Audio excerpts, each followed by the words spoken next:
আমার খুব হুটহাট প্রেম হয়। ষষ্ঠীকা পূজা উপলক্ষে ওপার বাংলায় মুক্তি পেয়েছে সৃজিত মুখার্জির নির্মিত নতুন সিনেমা টেক্কা, যেখানে একসঙ্গে অভিনয় করেছেন দেব ও ষষ্ঠীকা। বহুদিন বাদে প্রাক্তন প্রেমিক সৃজিতের ছবিতে কাজ করেছেন ষষ্ঠীকা। এই বিষয়ে ভারতীয় সংবাদ মাধ্যম এই সময়কে সাক্ষাৎকারে অভিনেত্রী বলেন, সৃজিতের সঙ্গে যোগাযোগটা যেহেতু রয়েছে তাই আলাদা করে কিছু ফিল করতে পারছি না।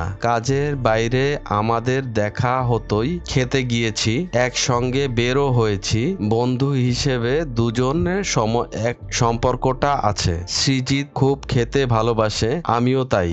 যে কারণেই দীর্ঘদিন পর কাজ করলেও নতুন করে কিছু ফিল করিনি। নিজের প্রাক্তন প্রসঙ্গে অভিনেত্রী বলেন, সৃজিত অনেক শান্ত হয়ে গেছে। রুক্মিণী আমাকে শুটিং এর সময় বারবার জিজ্ঞেস করছিল যে প্লিজ টেল মি না, is he like this only. ও অনেক শান্ত হয়েছে। আজকাল কাজের সময় ফোন কম চেক করে। সোশ্যাল মিডিয়ায় এডিকশন ছিল, দেখলাম সেটাও অনেকটাই কমে গেছে।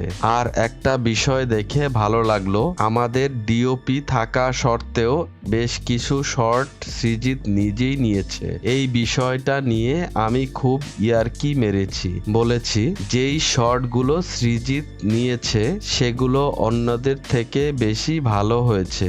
ব্যক্তি জীবনে একাধিকবার প্রেমের পড়েছেন ষষ্ঠীকা। পূজায় প্রেম হয়েছে কিনা এই প্রসঙ্গে অভিনেত্রী হাসি দিয়ে বলেন, সারা বছর প্রেম করাই আমি বিশ্বাসী। পূজা কিংবা ভ্যালেন্টাইন্স ডে ওরকম দিনক্ষণ দেখে প্রেমটা হয় না, আমার প্রেম হয় হুটহাট। এখন তো কাজের ঠেলায় সময়ও পাচ্ছি না, তার মধ্যে আমার যেই প্রতিবাদী সত্তা মানুষের সামনে এসেছে তাতে আর কখনো প্রেম হবে কি না জানি না।